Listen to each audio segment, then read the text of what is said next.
You've got some seriously mind-bending stuff here, and I have to admit I'm a little obsessed with it. Decentralized societies, technology shaping our future. It's a whole new way of thinking about how we live, right? What do you make of it? It's fascinating.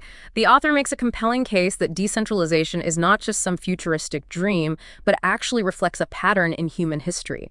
We lived in small, interconnected communities for millennia before agriculture and the rise of centralized power structures changed the game. Right, like imagine going back to those hunter-gatherer societies where everyone knew each other, everyone had a role, and decisions were made collectively. It's a far cry from our modern, sprawling cities, right?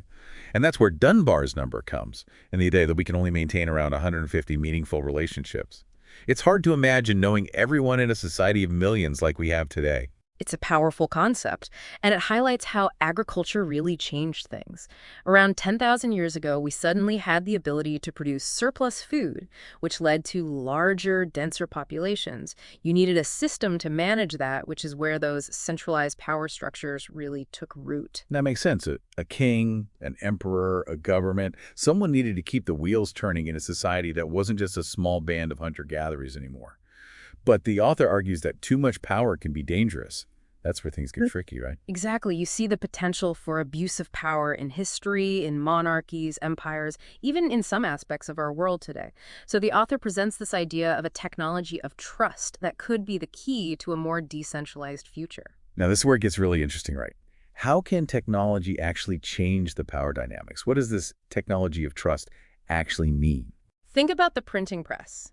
It decentralized knowledge, allowing information to spread beyond the control of centralized authorities.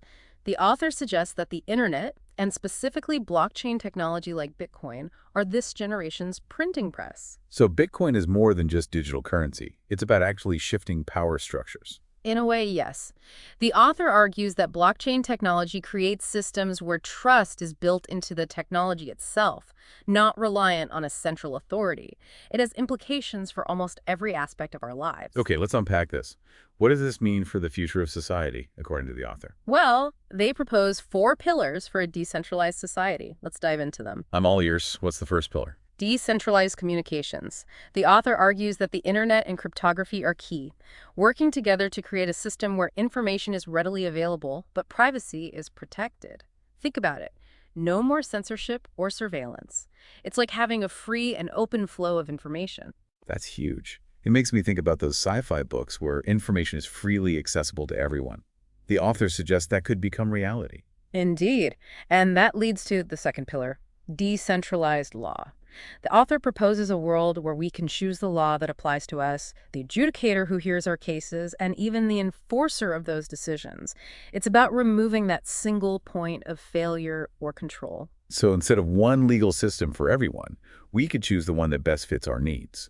Or even create our own. Like, imagine a contract between two people using their own specific set of rules. It's almost like a legal version of creating your own social network.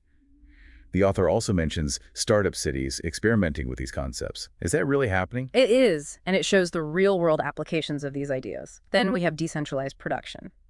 Imagine 3D printing becoming so advanced that you can create almost anything you need at home using designs shared freely online. That's incredible. No more giant factories, no more supply chain bottlenecks. It's like the ultimate form of self-sufficiency. It's like the ultimate maker movement taken to a whole new level, right? Yeah. But let's talk about the fourth pillar, decentralized energy production. Isn't that already happening to some extent with things like home solar panels? Exactly. And the author envisions a future where renewable energy sources are not only more efficient, but also more accessible, giving individuals greater control over their energy consumption and reducing our reliance on centralized power grids. Imagine a world where you can generate your own energy, store it, even share it with your neighbors. Wow, it's like each home becomes its own little power plant. Okay, so we've covered decentralized communications, law, production, and energy. It's a lot to wrap your head around, but I can see how it all fits together. But what about the financial system? That's a biggie. How does that work in a decentralized world? That's where decentralized finance comes in, the final pillar. The author argues for a financial system that isn't controlled by any one government or institution. Think about those stories of people having their bank accounts frozen without warning. In a decentralized system, that becomes much harder, if not impossible. So you're telling me that with decentralized finance, my money is really mine.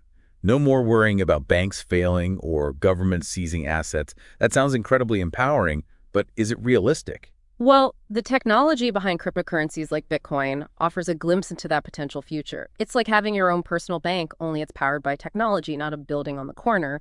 And the author argues that this shift in power could have a huge impact on global inequality.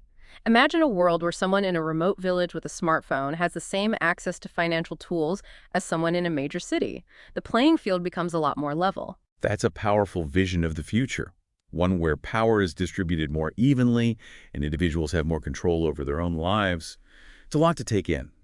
What stands out to you as the most compelling takeaway from all of this? For me, it's the realization that the future isn't set in stone.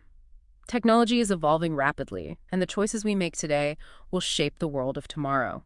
The author seems to believe that these changes are not just possible, but inevitable. Whether you agree with that or not, one thing is clear. The concept of a decentralized future challenges us to rethink the way we live, work, and interact with each other. It's a conversation worth having. Absolutely. And for anyone listening who's feeling a little overwhelmed by all of this, remember that this is a deep dive into some pretty complex concepts. But even if you don't agree with every point the author makes, it sparks some pretty important questions about the role of technology, the distribution of power, and the kind of future we want to create. Well said. And if this deep dive has left you wanting to explore these ideas further, there are so many rabbit holes to jump down. For example, what are the potential downsides to a fully decentralized world? What safeguards would we need to put in place? It's an ongoing conversation, and today we've only just scratched the surface.